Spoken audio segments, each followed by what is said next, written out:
Bonjour, on se voit aujourd'hui par rapport à la réalisation des petites préparations en vue de l'époque qui est un petit peu difficile, donc un gel hydroalcoolique. Hydro parce que ça contient quand même de gel aloe vera qui fait partie en général des phases aqueuses, un spray hydroalcoolique, une crème qui va être à la fois réparatrice mais en même temps purifiante. Et puis, et là on rigole pas, mon premier tuto couture, hein, n'est-ce pas? Donc, soyez indulgents avec moi par rapport à ça, sachant quand même que je refuserai tous les commentaires méchants. C'est fini les commentaires méchants sur cette chaîne, je n'en veux pas. Pendant des années sur la chaîne Les Rêves Dev, qui est aussi la mienne, j'ai accepté les commentaires méchants. Là, je refuse sur cette chaîne que ce soit le cas. Sachant que, voilà, les commentaires méchants seront partis. Je veux l'internet gentil, je veux pas l'internet méchant, je veux le projet de Montesquieu et c'est tout, voilà. Autre chose que j'ai à vous dire, le savon. Le savon. Alors bien sûr, j'ai une savonnerie, je vais parler du savon. Le savon, déjà au niveau du ministère de la Santé, c'est qui est préconisé pour se nettoyer, parce que ces choses-là ne vous nettoient pas. Vous désinfectent, mais vous ne nettoient pas. C'est ça qui nettoie. Donc voilà, c'est tout simple, c'est tout bête, savon artisanal. Dans toutes les savonneries en général, il y a un neutre. Le neutre chez moi, il s'appelle La Douceur Même. Il est composé sans huile essentielle, sans parfum, ni rien du tout. Composé d'huile et de beurre végétaux, entièrement bio, hein, cacao, karité, olive bio, amandes bio, voilà, noyau d'abricot bio. Tout ce qu'il faut pour que ce soit doux. En plus, au cours de la saponification, on conserve la glycérine, contrairement au commerce où là, avec les machines, ils vont extraire la glycérine, sauf que nous, on ne peut pas le faire parce qu'on n'a pas les machines qui vont, mais la glycérine, c'est un humectant, c'est un agent hydratant. Donc, c'est tout bénef de le conserver. Qu'est-ce qu'il faut faire? Donc voilà, sans compter que celui-là, il est bien sûr sans huile de palme. On n'a pas du tout piqué les habitats au grand singe pour pouvoir le fabriquer. Et on est content. Et d'ailleurs, il n'y a pas que le ministère de la Santé qui dit qu'il faut utiliser ça. Il y a aussi, je ne mets pas au même niveau, mais quand même, Julien Québec est quelqu'un que je vénère assez. Julien Québec en parle dans son dernier post. Je vous mettrai le lien en barre d'infos par rapport justement au problème du coronavirus. Et il reparle lui aussi du savon artisanal à fois. Celui-là est doux pour la peau et pour l'environnement. Si vous prenez un savon du commerce, vous n'êtes pas sûr de pas tomber sur un savon qui contiendra des sulfates ou qui contiendra des agents agressifs. Vous n'êtes pas à l'abri de ça. Là, vous êtes sur du végétal, vous êtes sur du safe, vous êtes sur du biodégradable et vous êtes du doux. Vous êtes sur du doux. Être sur du doux. Être sur du doux. Vous êtes sur du doux. Au niveau de votre peau. Ben, c'est ce, je vous laisse avec la vidéo et puis hasta luego.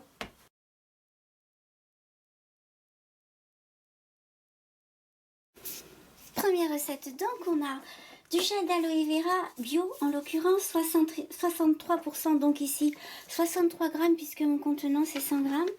Là ça va être l'alcool base parfum, voilà, je passe mon bras dedans. De chez Aromazone, pour la simple et bonne raison que c'est un alcool bio, un alcool végétal biologique certifié EcoCert. Voilà, c'est la seule raison pour laquelle j'en parle, parce que c'est pas du tout évident de trouver comme ça de l'alcool biologique certifié comme ça, sachant que c'est pas qu'il est moins agressif que les autres, c'est simplement qu'il a une meilleure composition du fait qu'il est bio, tout simplement. Donc c'est ici, il y en a 30%, c'est-à-dire 30 grammes. C'est tout à 100 grammes, je me suis un peu simplifié la vie. Et ça, c'est notre petite glycérine. Donc il y en a 5 grammes. Et à partir de là, c'est hyper facile. Il suffit de tout mélanger. Peut-être que mon contenant est un peu juste.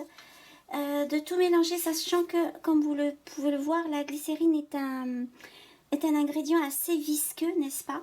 Donc prévoyez, comment dire, un peu de matière pour le contenant qui va rester collé aux parois du contenant. À partir de là, il suffit juste de mélanger en essayant de ne pas tout mettre partout. On va mélanger assez longuement hein, parce que l'aloe vera est en grande proportion. Ben écoutez, je mélange ça et puis on se revoit après. Donc au bout d'un certain temps où on a tourné, on commence, je veux dire, à avoir une chose un peu agglomérée, à savoir qu'il y a moins de déphase entre le gel proprement d'aloe vera et le reste, sachant que quand même là on a dilué le gel d'aloe vera, donc il risque de temps en temps de se déphaser un petit peu, mais c'est pas grave, il faudra secouer comme une originale.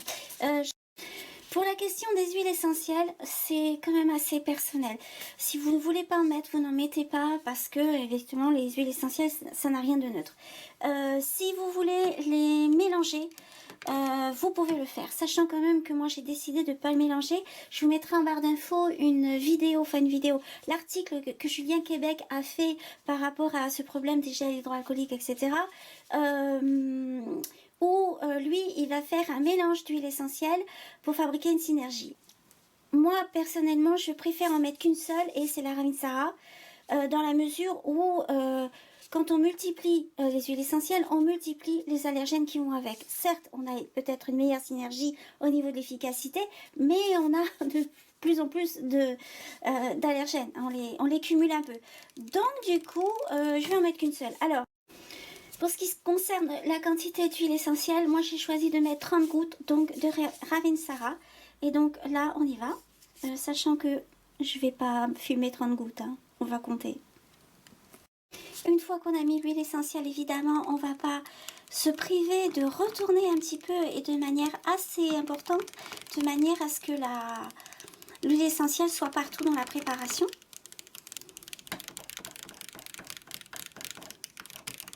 Voilà, c'est terminé. C'est rapido, hein. Là-dessus, on récup un petit contenant, évidemment. Voilà. Et on va tout verser dans le contenant qu'on a récupéré. Voilà, super.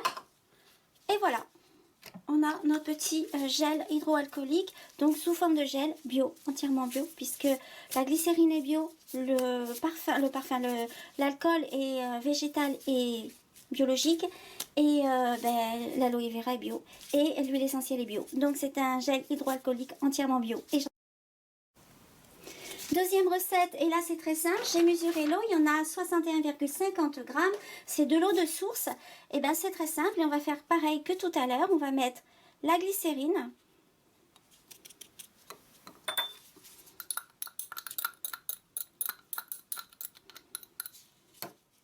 La glycérine, qu'elle soit bio ou pas bio, c'est toujours aussi pénible à utiliser.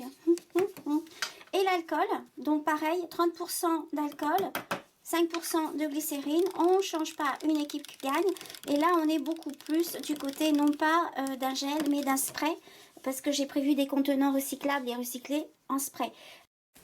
Si par rapport à cette préparation, vous voulez avoir un aspect gélifiant parce que vous êtes plus à l'aise, moi je vais le mettre dans un spray, donc a priori c'est pratique avec un spray, c'est moins pratique qu'avec ce genre de truc qui est fait pour les gels et les crèmes. Donc un spray ça va être assez pratique, mais si vous voulez avoir un gel avec ça, vous rajoutez 1,5 g, 2 grammes maximum de gomme xanthane. Voilà, ça va gélifier et ça va vous donner un gel. Maintenant, la gomme xanthane, si vous la rajoutez, avait rien à rajouter au niveau de l'utilisation du produit, au niveau des ingrédients. C'est-à-dire, c'est quelque chose d'inerte. Ça fera juste que ça changera un petit peu la texture, qui sera pas liquide mais gel. Là-dessus, mes 30 petites gouttes de Ravinsara. Et là aussi, je vais couper parce que 30, c'est long à compter. Et on retourne donc. J'ai prévu 3 petits pots, 3 petits flacons de 30 ml à peu près chacun.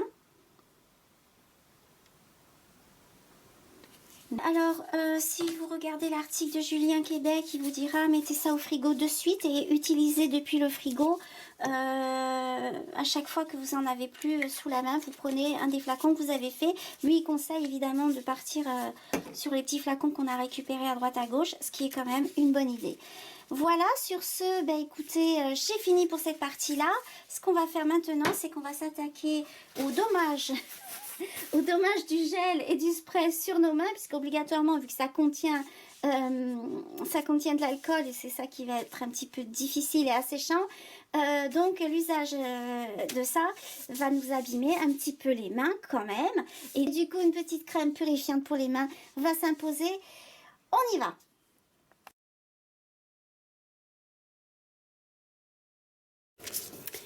Bon on va commencer. Donc pour monter la crème, très simple, ça c'est de l'huile de coco, il y en a 25 grammes, ça sera 25% parce que c'est 2 fois 50 grammes au niveau des pots qui sont là. Donc toujours par rapport à Cosméticomed, vous désinfectez tout au départ. Et vous travaillez si possible avec des gants. Le plan de travail est désinfecté, les contenants sont désinfectés, les outils sont désinfectés.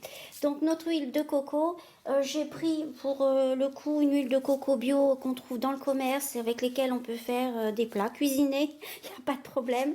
C'est la même que vous pouvez utiliser, ça se trouve partout. L'émulsifiant que j'ai utilisé, ça c'est la cire émulsifiante, il y en a 6 grammes. Alors il y aura des références de sites internet où vous pouvez trouver la cire émulsifiante ou une cire émulsifiante. Celle-là est à base de blé. Je la mets avec l'huile de coco. On va faire fondre ça au bain-marie. Dans ce bécher, j'ai mis de l'eau de source. Il y en a 61 grammes. Voilà, 61 grammes. On va faire chauffer les deux au bain-marie. Après, on mélangera et on fera les ajouts quand ça sera chaud. On se retrouve dans quelques minutes. Donc, au bout de quelques minutes, mais vraiment pas longtemps, la cire émulsifiante et l'huile de coco ont fondu. Ça donne un mélange quasi transparent. La chose que je voulais vous dire, c'est que vous montez à 60 degrés à peu près au niveau du bain-marie.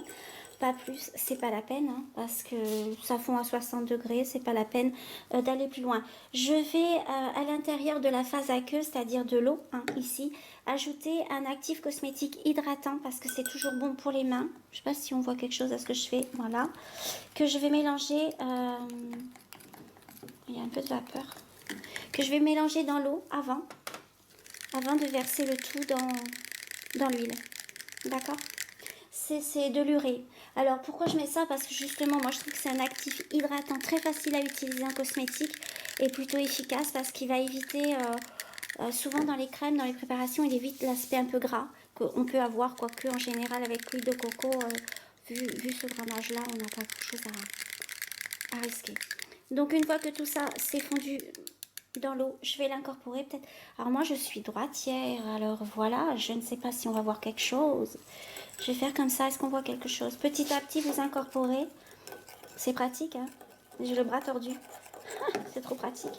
On incorpore petit à petit la phase aqueuse jusqu'à monter une émulsion, c'est-à-dire une mayonnaise. Après avoir incorporé l'eau et avoir tourné, alors plus ou moins, enfin j'ai pas mis longtemps quand même hein, pour tourner, vous obtenez une émulsion, une crème, tout simplement, qui est très blanche, hein, parce que l'huile de coco est très blanche. Vous auriez pris une autre huile, je sais pas, vous prenez une huile de tamano bien vert foncé, vous n'aurez pas du tout la même couleur. Vous prenez une huile un peu plus orangée, vous n'aurez pas la même couleur. Vous prenez une huile d'avocat, vous n'aurez pas la même couleur. Là, c'est le coco et c'est très blanc. Voilà. Et c'est super. Voilà, une texture très crémouille. Voilà, on va rajouter deux choses qui nous restent à rajouter, enfin 2,5 puisqu'il y a 2 huiles essentielles que j'ai choisies. Pour les huiles essentielles, vous pouvez faire ce que vous voulez du moment que vous prenez une huile antibactérienne, assez aseptisante, etc. Je vous ai sélectionné, mais vous verrez ça sur le blog, la liste des huiles essentielles qui est pas mal antimicrobienne, Ravinsvata, menthe poivrée qui est antiseptique, lavande aspic qui est antiseptique, girofle qui est antimicrobienne, citron vert désinfectante, eucalyptus globulus antiseptique, titri antiseptique. Titri était la bonne option. Titri, j'ai du mal avec l'odeur.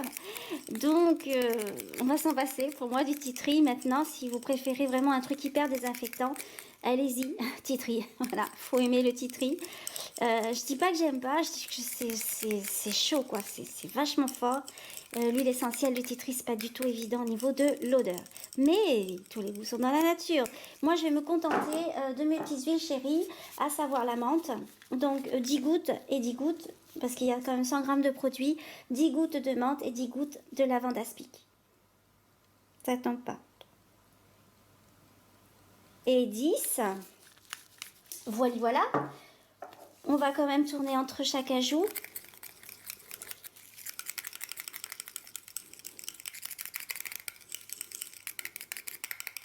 En général, l'huile de coco, surtout utilisée comme seule huile dans un type de préparation, est assez stable. Hein. C'est-à-dire que votre crème, elle ne va pas déphaser facilement. Elle va quand même se tenir pas mal de temps.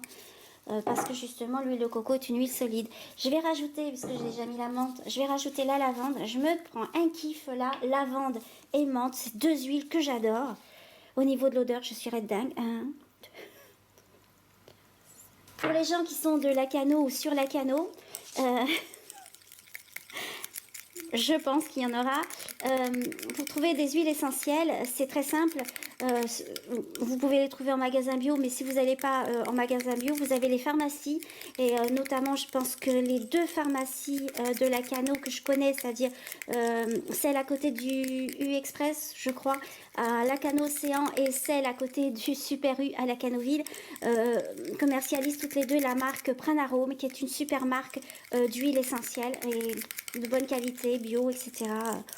Donc c'est, voilà. Et pas très très cher. Moi j'ai acheté du titri chez eux il n'y a pas longtemps, aucun problème. Au niveau du prix, ça va, c'est correct. Donc là, on a incorporé nos huiles essentielles. On va maintenant rajouter le conservateur. Le conservateur, j'ai pris du benzyl benzoate, qui est un conservateur agréé bio. Alors, le benzyl benzoate contient quand même un allergène qui est le benzyl benzoate. Donc, il faut quand même le savoir. Maintenant, au niveau des conservateurs pour le homemade, les cosmétiques homemade, c'est celui que j'ai trouvé le plus efficace. Donc, celui qui tient le mieux la route. Donc, c'est celui que j'utilise. Voilà. Et donc, on va en mettre 20 gouttes. Avec César. Avec le benzyl benzoate, on ne fait pas l'économie de tourner comme des malades. Hein, ça, c'est clair. Je suis désolée un peu pour la lumière. Parce que ce qui se passe, c'est que il doit être... Quelle heure il est? Ben, il fait nuit dehors. Voilà. Donc, je suis qu'en lumière artificielle. Ce qui n'est pas génial. Hein. Du tout. Eh bien, écoutez les gars et les filles. La crème, elle est prête. J'aime bien l'odeur. Hein, ce mélange de lavande et menthe. Ça fait très... comment dire? Le printemps qui arrive. Non, je regarde. Je sais pas. Ça fait nature. J'aime bien. Qu'est-ce que j'ai d'autre à vous dire? Rien du tout. On va mettre en pot. C'est la partie la plus difficile de la recette. La mise en pot. C'est toujours compliqué la mise en pot. Donc le but c'est d'obtenir, je sais pas si on voit, non on voit pas, je vais essayer de m'approcher, c'est hyper dur, ah oui, parce que à vrai dire comme je suis tellement douée en matière de maniement, de tout ce qui est audiovisuel, n'est-ce pas, je me fie toujours à l'écran du caméscope et en réalité c'est pas le capteur quoi, donc c'est pour ça que je ne mets jamais le pot là où il faut. Voilà, un jour j'apprendrai, c'est pas gagné. Voilà, on obtient une émulsion, voilà, ça en voit mieux comme ça, qui est crémouille, hein. Voilà, c'est le but. On a notre petite crème pour les mains et on va le mettre dans notre petit pot. Donc les pots, il y en a deux, ils sont évidemment stérilisés. C'est là qu'on se marre.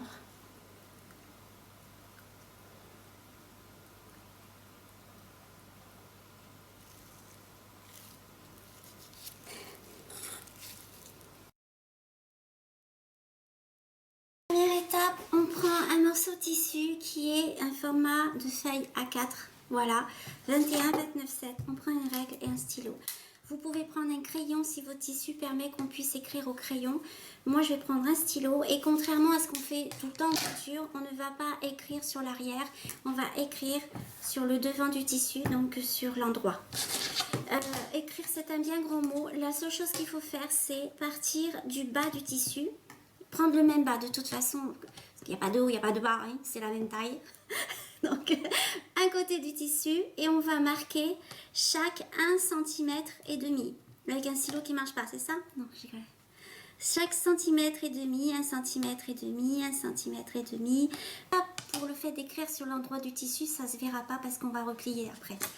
Et vous repartez du même endroit, enfin du même côté, du même bas on va dire, où vous avez commencé pour vraiment être en face l'un avec l'autre au niveau des 1,5 cm. C'est une 29,7 donc a priori ça tombe pas juste, quoique là je suis à 30 donc... Ouais. Et on repart 1,5 cm. Voilà, donc au bout du compte, vous avez un petit trait en face de l'autre à chaque fois et à chaque fois d'1,5 cm. Une fois qu'on a fait ça, on va aller, non pas commencer à coudre, mais on va repasser. Donc on se retrouve avec nos tissus. On va commencer par l'envers pour faire l'ourlet. L'ourlet, on va plier une première fois. et replier sur lui-même une deuxième fois. Voilà. On a un ourlet qui est marqué. On retourne la chose. Donc là, on va être sur l'endroit. On va attraper 1, 2, 3, le troisième petit trait que l'on va mettre sur le premier petit trait. Normalement, c'est bon. Voilà. On va compter 1, 2, 3. 1, 2, 3. On attrape le troisième petit trait, on le pince. Celui d'en face, on le pince. On vient le mettre sur le premier trait.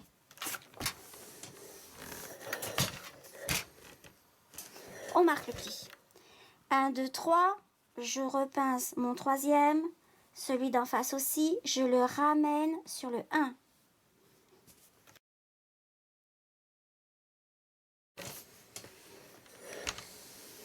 Ce système, cette méthode vous permet d'avoir des lignes quand même alignées, enfin comment dire, à peu près de la même valeur centimètre.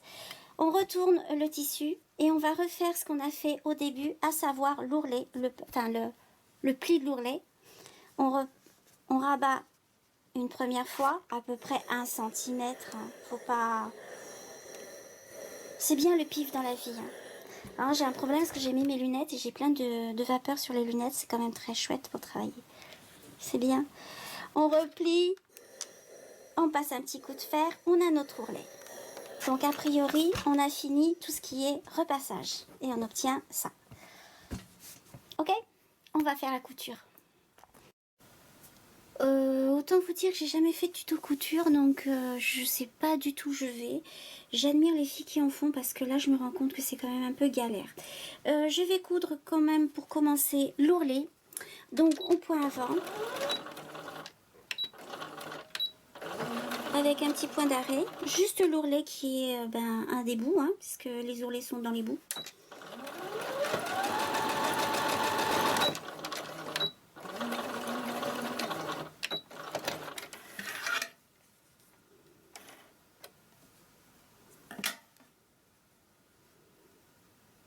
Le temps que j'y suis, je vais faire celui de l'autre côté. Donc toujours au point avant.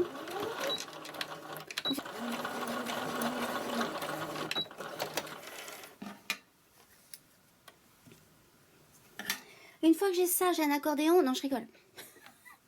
On va redispositionner les plis. Repositionner les plis. Puisqu'on les a quand même un petit peu bougés.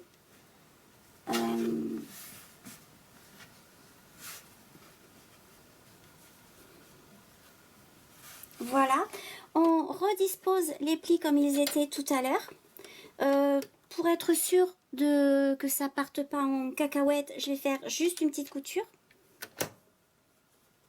Histoire de maintenir un petit peu le tout.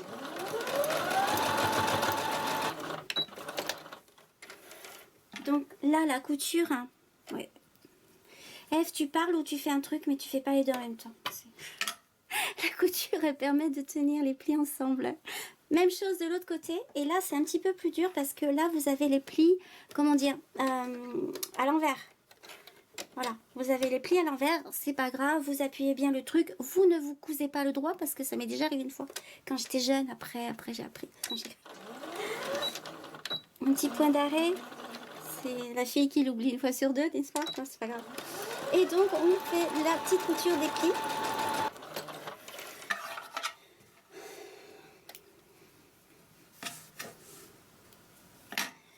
Voilà, on obtient quelque chose d'à peu près comme ça.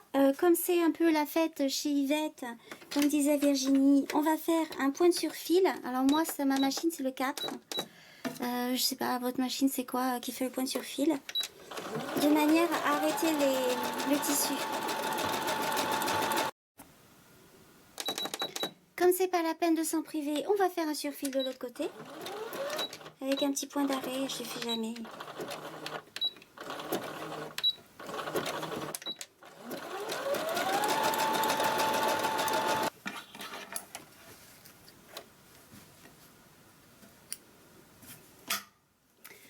On obtient ça. Alors, le surfil a deux avantages. Ça, à la fois, ça permet que le tissu arrête de s'effilocher, parce qu'un tissu, surtout en coton, ça s'effiloche toujours. Et aussi, ça va permettre de pouvoir faire un ourlet sans faire un rabat parce que ça sera pas la peine et donc l'ourlet sera plus mince et ça sera plus facile après de mettre l'élastique dedans. Voilà, alors ça pour faire le rabat on peut le passer au fer. Bon, j'en ai fait d'autres des masques, je les ai passés au fer. Bon là c'est bon, on va le faire comme ça, hein, d'accord, sans bâti, sans fer, ok, allez au pif. Donc on se fait on se remet sur un point droit et on coud à peu près à 1 cm, minimum quand même 1 cm du bord. Ok, pour passer le cordon.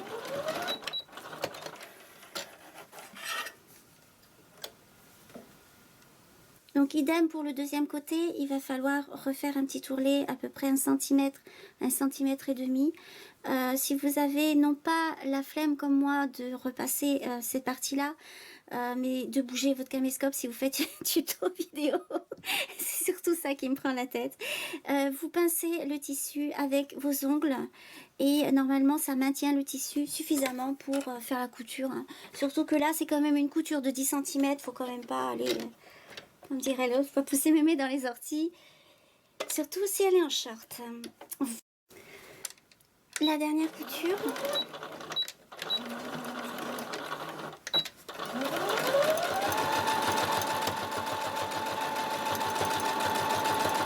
Non, marche tout seul. Non, non, j'ai honte. J'ai honte. Je vous assure que j'ai honte. Voilà, point d'arrêt. Ouais, il est temps qu'on arrête là. Voilà. Pour ce qui concerne la partie proprement dit couture, c'est terminé. Donc on enlève les fils, bien mieux que moi évidemment parce que ouais, moi je suis pas la reine des fils, arrêtez tout ça, c'est pas trop mon truc. Je vais pas dire ça mais voilà, je suis pas hyper machin, je sais que c'est pas bien, il faut faire mieux que ça, nanana, etc. On a notre petite chose, on va prendre maintenant une petite pince comme ça, comment on appelle ça, épingle à nourrice, un élastique et on revient après. Voilà, on a notre petit truc, on prend un truc pour mesurer, donc ça s'appelle 1 mètre. J'ai pas pris des ciseaux.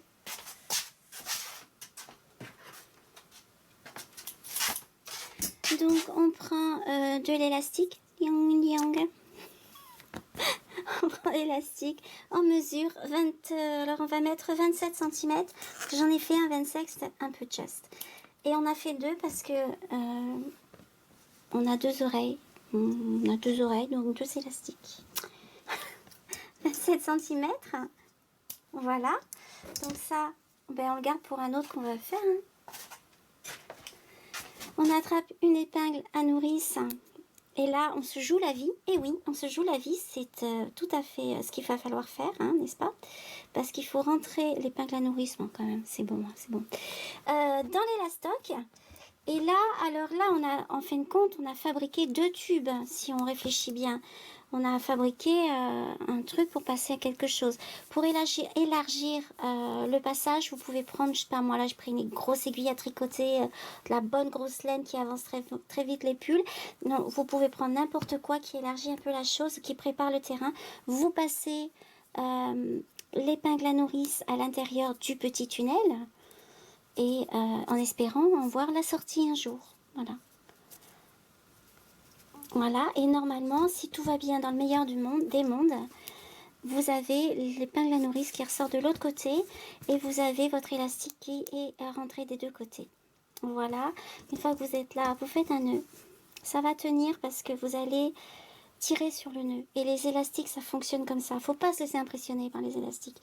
Donc à peu près à cette hauteur-là, vous tirez sur le nœud pour bien le solidifier. Si vous êtes perfectionniste, vous allez rentrer l'élastique à l'intérieur du bidule. Après, bon, chacun fait comme il veut. Peut-être pas ce côté, il est moins large que l'autre. Non, tout compte fait, je vais rentrer de l'autre côté. Donc, je disais donc, voilà. Avec ce que vous voulez, en l'occurrence, ça peut être un ciseau. C'est peut-être mieux le ciseau, tiens. Vous faites pas faire ça aux enfants, s'il vous plaît. Voilà, ça va viendre. Voilà, ça va viendre.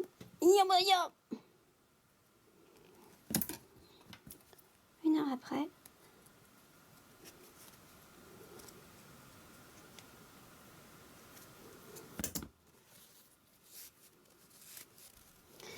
voilà, ça fait ça. Donc le but c'est de faire la même chose avec l'autre côté. Bon ben voilà, hein, vous avez votre petit masque, il est opérationnel et vous pouvez vous en servir plutôt comme ça. Voilà, ben écoutez, hein, c'est QFD. Hein. Sur ce, je vous fais des gros bisous et je vous dis à la prochaine vidéo. Bye.